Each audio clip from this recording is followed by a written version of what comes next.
मनमाड बाजार समितीमध्ये सत्ताधारी आणि विरोधकांमध्ये सुरू असलेल्या सत्ता संघर्षात अधिकारी आणि कर्मचारी भरडले जातात। गेल्या 3 महिन्यांपासून वेतन न मिळाल्यानं उपासमारीची वेळ आली। दरम्यान तातडीनं वेतनवाढ करण्याची मागणी जी ती कर्मचाऱ्यांनी केली। चाळीसगाव तालुक्यातील पावसामुळे रब्बी पिकांचं मोठं नुकसान झालंय। दरम्यान बदललेल्या हवामानामुळे पेरण्या लांबण्याची शक्यता आहे। गोंदियाच्या आमगावमध्ये चोरी गेलेले मोबाईल पोलिसांनी मूळ मालकांना परत केलेत आणि यावेळी पोलिसांनी मोबाईल नागरिकांना परत केलेत। यामुळे नागरिकांनी पोलिसांचं कौतुक केलं। जळगावच्या चोपडा जिल्हा रुग्णालयात रुग्णवाहिकेला धक्का देण्याची वेळ आली आणि यामुळे रुग्णांना नाहक अडचणीचा सामना करावा लागतोय। चांगल्या दर्जाच्या रुग्णवाहिका उपलब्ध करून देण्याची मागणी नागरिकांनी केली। जळगावमध्ये मोकाट कुत्र्याच्या हल्ल्यात 4 वर्षीय चिमुकल्याचा मृत्यू झाला। या घटनेमुळे नागरिकांनी आक्रमक पवित्रा घेत जिल्हाधिकारी कार्यालयासमोर आंदोलन केलं। मृत बालकाच्या कुटुंबाला 25 लाखांची मदत करण्याची मागणी करण्यात आली आहे। परभणीच्या पालममध्ये शासकीय रुग्णालयातून रुग्णांना परत पाठवल्याचा प्रकार समोर आला आहे। यामुळे रुग्णांना नाहक अडचणीचा सामना करावा लागतोय। संबंधितांवर तातडीनं कारवाई करण्याची मागणी करण्यात आली आहे। आणि आता ब्रेक नंतर पुन्हा एकदा आपण पाहूयात, ज्या मुंब्रा स्टेशनवरती आज लोकलमधनं प्रवासी पडून त्यांचा मृत्यू झाला, म्हणजे 5 जणांचा मृत्यू झालेला आहे आतापर्यंत। काही प्रवासी जखमी झालेत, त्यांना कळवा रुग्णालयामध्ये उपचाराकरता दाखल करण्यात आले। पण आता रेल्वेचे अधिकारी, आपण असं म्हणूयात की लोकांचे जीव जावे लागले तेव्हा रेल्वेचे अधिकारी त्या ठिकाणी आता नेमका हा अपघात कसा घडला, ज्यावेळेस 2 म्हणजे येणारी एक मेल पास होते, जाणारी एक लोकल पास होते, तेव्हा नेमकं काय घडलं, किती अंतर यामध्ये आहे, याबद्दलची सगळी मोजदाद करताना दिसत आहेत। बिंदास्त बोलामध्ये आज मुंबईकर काय म्हणतायत, राज्यातली जनता काय म्हणते या सगळ्या दुर्घटनेबद्दल जाणून घेतोय। उरणमधनं स्वप्नील माळी आपल्या बरोबर आहेत। स्वप्नीलजी बोला, कोण आहे जबाबदार आजच्या या अपघाताला? आजचा जो अपघात झालेला आहे त्याला निव्वळ कारण आहे रेल्वे प्रशासन। एकतर ते आता मेजरमेंट घेतात त्या रेल्वे ट्रॅकचं, त्यांचं टेक्निकली अनालिसिस अगोदर त्यांनी केलेलं नाहीये। तुम्ही सकाळी 9 वाजता पाहिलं, संध्याकाळी 5 वाजता पाहिलं तर हा परिस्थिती मुंब्रा स्टेशनच्या व्यतिरिक्त तुम्ही कुर्ला स्टेशन आणि वडाळ्याला पण बघा, नोकरदार जे जाणारे असतात ते 9 ते 6:30च्या दरम्यान भरपूर असतात, सायंकाळी 5 ते 7:30 8 वाजेपर्यंत भरपूर असतात। हीच परिस्थिती तुम्ही बांद्रा स्टेशनला राहिलात तरी पण बोरिवली साईडला जाणाऱ्या भरपूर प्रवासी असतात। आमचं रेल्वे मिनिस्ट्रीनी, प्रशासनाने ट्रेनच्या फेऱ्या नाही वाढवल्या। एवढ्या प्रवाशांची संख्या वाढ असताना त्याच्यामध्ये याच्यावर नियंत्रण करण्यासाठी काहीच नियोजन केलेलं नाहीये। आणि हे आता जे ऑटोमॅटिक दरवाजे लावून याचा प्रश्न सुटणार नाहीये। अक्षरशः लोकांची कोंडी होते त्याच्या आतमध्ये, ज्या दैनंदिनच्या हरभरवर जाणार असतात।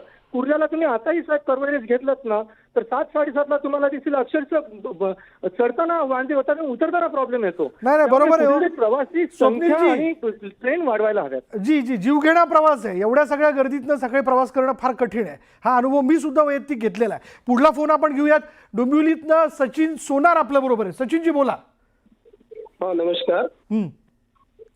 आता आपल्या मुंबईची परिस्थिती कशी झाली आहे, 5 किलोच्या पिशवीमध्ये 15-20 किलोचा माल भरल्यावर त्या पिशवीची काय परिस्थिती होईल अशी झालेली आहे। कोण कुठून येतंय, कोण कसं येतंय, काही करणार कशाला सांग पत्ता नाहीये। आणि हे जे सरकते जिने ऑटोमॅटिक दरवाजे बसवलेत ना, तर प्रत्येक गाड्या 20-20, 25-25 मिनिटं लेट होतील का, तर ते दरवाजातून जोपर्यंत मध्ये घुसत नाही तोपर्यंत दरवाजेच बंद होणार नाहीये आणि प्रत्येकाला पुढे जायची गर्दी असते। बरोबर। आणि मध्ये घुसल्यानंतर जीव उद्मरून मरतील इतकी घाणेरडी परिस्थिती आहे मुंबईत आता येणाऱ्या सगळ्या लोंढ्यांमुळे।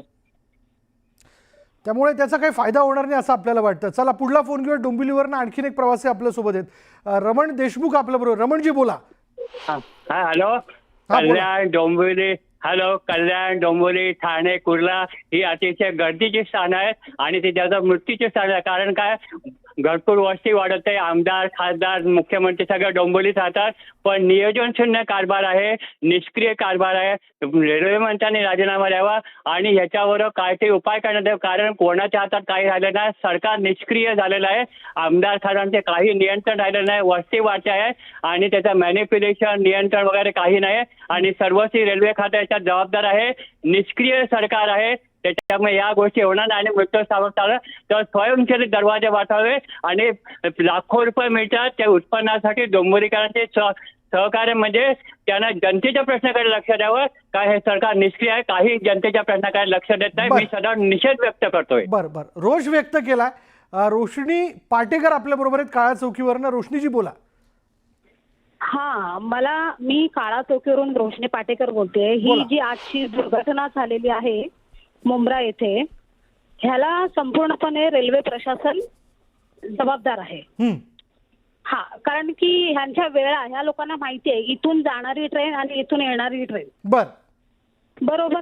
मग ह्या वेळेचं पूर्ण एक हे असतो जो टाइम, म्हणजे त्यांच्या ज्या वेळा असतात त्या त्यांनी ठरवून तशा ट्रेन त्या सोडल्या असायला हव्यात. म्हणजे हे संपूर्णपणे रेल्वे प्रशासन जबाबदार आहे यासाठी. बर, धन्यवाद आपल्या प्रतिक्रियेबद्दल. आपल्याबरोबर प्रशांत आहेत पुढे.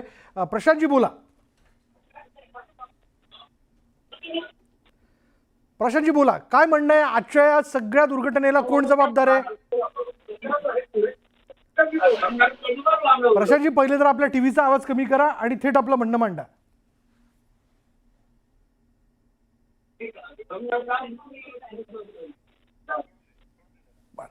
प्रवासी आपली वेगवेगळी मतं व्यक्त करतात. या सगळ्या ह्याच्यातनं सूचना देखील समोर येताना दिसतात. एक, सेंट्रल रेल्वे असो, वेस्टर्न रेल्वे असो, हार्बर असो, ट्रान्स हार्बर असो, यावरती लोकल या वेळेवरती असल्याच पाहिजे. ज्या वेळेला प्रवासी प्लॅटफॉर्मवरती त्या लोकलची त्या वेळेच्या लोकलची येऊन वाट बघत असतात, ती लोकल जर वेळेवर पोहोचली नाही तर अर्थात प्लॅटफॉर्मवरची गर्दी वाढत जाते आणि ती गर्दी उशिरा येणाऱ्या लोकलमध्ये शिरण्याचा प्रयत्न करते आणि अर्थात आपण बघतो लोक दरवाज्यात लटकून प्रवास करतात. आपल्याबरोबर पुढले आपले प्रेक्षक आहेत सिद्धार्थ यशराज कोल्हापूरवरनं. सिद्धार्थजी बोला. नमस्कार सर, मी कोल्हापूरमधून बोलतोय. आता जो इन्सिडेंट घडलेला आहे सर, तो अत्यंत दुःखदायक आहे आणि ह्या घटनेला संपूर्ण शासन असेल किंवा रेल्वे प्रशासन व्यवस्था असेल आणि त्याचबरोबर नागरिक सुद्धा जबाबदार आहेत. कारण मला असं वाटतं की उद्योगांचं जे केंद्रीकरण केलं जातंय हे केंद्रीकरण कुठल्याही ठराविक शहरापुरतं न करता संपूर्ण राज्यामध्ये संपूर्ण जिल्ह्यामध्ये केलं तर तिथल्या स्थानिक लोकांना रोजगार मिळेल आणि ही ज्या अशा घटना घडतात किंवा ही जी गर्दी एखाद्या शहरामध्ये होते ही गर्दी होणार नाही सर, असं मला वाटतंय. महत्वाचा मुद्दा आपण मांडलेला आहे. पुढला फोन आहे सांताक्रूजवरनं सचिन राऊत आपल्या बरोबर. सचिन भाऊ बोला, काय म्हणणं आपलं? म्हणणं आहे की हे रेल्वे प्रशासनचं हे आहे, त्याला कारणीभूत आहे. पहिली गोष्ट म्हणजे कारण सगळीकडे अतिक्रमण पण झालेलं आहे. आता बघा बांद्रा ईस्टला पटरीपर्यंत त्यांनी घरं बांधलेली आहेत आणि त्याला जबाबदार कोण? बर पण आज जो अपघात घडला, मुद्द्यावर येऊयात. आज जो अपघात घडला हा याला जबाबदार कोण? याला रेल्वे प्रशासन जबाबदार आहे. काय करायला हवं असं वाटतं तुम्हाला? नाही, काय माहितीये, काही अशा घटना झाल्यानंतर आपण ते दाखवतो किंवा तो आपण विषय करतो. पण मागच्या वेळेला सुद्धा बसचं झालं होतं कुर्ल्याला, तेव्हा सुद्धा तेच झालं होतं. आता तिथे कुर्ल्याला बस फिरवायला जागा मिळत नाही, एवढा रिक्षा असतात तिकडे. बरं, सार्वजनिक वाहतूक व्यवस्थेत शिरणारी गर्दी मोठ्या प्रमाणात आहे आणि आपल्यालाच बसायला जागा मिळत नाही असं त्यांचं म्हणणं आहे. धन्यवाद आमच्याशी बोलल्याबद्दल. कल्याणवरनं संतोष चव्हाण आपल्या बरोबर आहे. संतोष भाऊ बोला. हा, मी संतोष चव्हाण बोलतोय कल्याणवरनं. बोला भाऊ.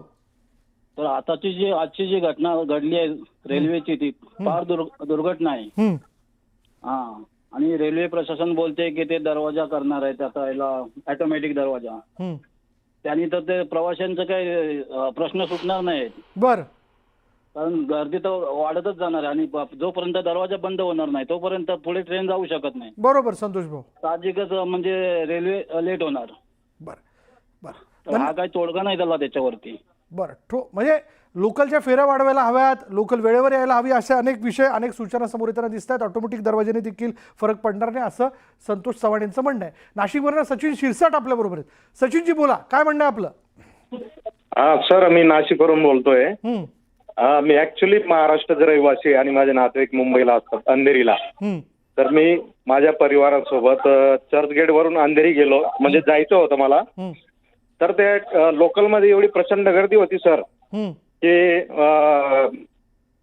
वगैरे ते पाहून मी आतमध्ये गेलो नाही, ट्रेनमध्ये गेलोच नाही. ऍक्च्युली याला जबाबदार जो बाहेरचा लोंढा आहे, म्हणजे मी कुठल्या राजकीय पक्षाची बाजू घेत नाही, परंतु राजसाहेबांनी जो मुद्दा मांडलेला आहे की बाहेरचा जो लोंढा आहे, इतर परप्रांतीय लोकांचा जो अतिरेक मुंबईमध्ये शिरकाव झालेला आहे, त्याच्यामुळे आम्ही प्रॉपर जे आहोत आम्हाला त्रास होतो सर. गर्दी आवरायला हवी असं आपलं म्हणणं आहे. कल्याणवरनं शैलेश मोहिले आपल्या बरोबर. शैलेशजी बोला. हा, नमस्कार. मी शैलेश मोहिले मुंबईहून बोलतोय, कळव्याहून बोलतोय. आता दोन गोष्टी मला यात जाणवत आहेत. पहिली गोष्ट तर आता जे मॅपिंग चालू आहे, हे मॅपिंग करायची गरजच नाही, कारण हा जुना ट्रॅक आहे ज्याच्यावरनं पूर्वी स्लो ट्रेन जायच्या आणि त्यावेळी दोन्हीकडे प्रवासी प्रचंड गर्दी असायची, परंतु हा प्रकार कधी घडलेला नव्हता. कारण नसताना लटकणं, कसाऱ्या बाजूला जाणारी जी गाडी होती जी रिकामी होती तिथनं कारण नसताना लटकणं हा एक पहिला भाग आहे. दुसरं, थ्रू ट्रेन जे आहेत ज्याच्याकडे आतापर्यंत कोणी लक्ष दिलेलं नाहीये, थ्रू ट्रेन जे आहेत त्या थ्रू ट्रेनचं टायमिंग आणि लोकलचं टायमिंग हे कुठेही मॅच केलं जात नाही व्यवस्थित आणि त्यामुळे गाड्यांना विलंब प्रचंड होतो आणि या गाड्यांचा विलंब झाल्यामुळे साहजिकच गर्दी वाढते. बरोबर. आज पूर्वी जे मुंबईत राहणारे होते गिरणगावात, तो माणूस आज कारण म्हणजे तो कालांतराने आता हळूहळू तुम्ही जर पाहिलं तर ठाण्याच्या पलीकडे जायला लागलाय आणि त्यामुळे प्रचंड वस्ती ही टिटवाळा बदलापूर या भागामध्ये व्हायला लागलाय आणि त्यामुळे मोठा लोंढा तिकडनं येतो. बिलकुल बिलकुल, आपला मुद्दा लक्षात आला. नाशिकवरून लक्ष्मण देसाई आपल्या बरोबर आहेत, पुढले आपले प्रेक्षक. लक्ष्मणजी बोला. लक्ष्मणजी, बरं, वेगवेगळ्या सूचना या सगळ्या घटनेनंतर समोर येताना दिसत आहेत आणि याबद्दल आपण अधिक बोलणार आहोत, पण इथे वेळ झाली का ब्रेकची.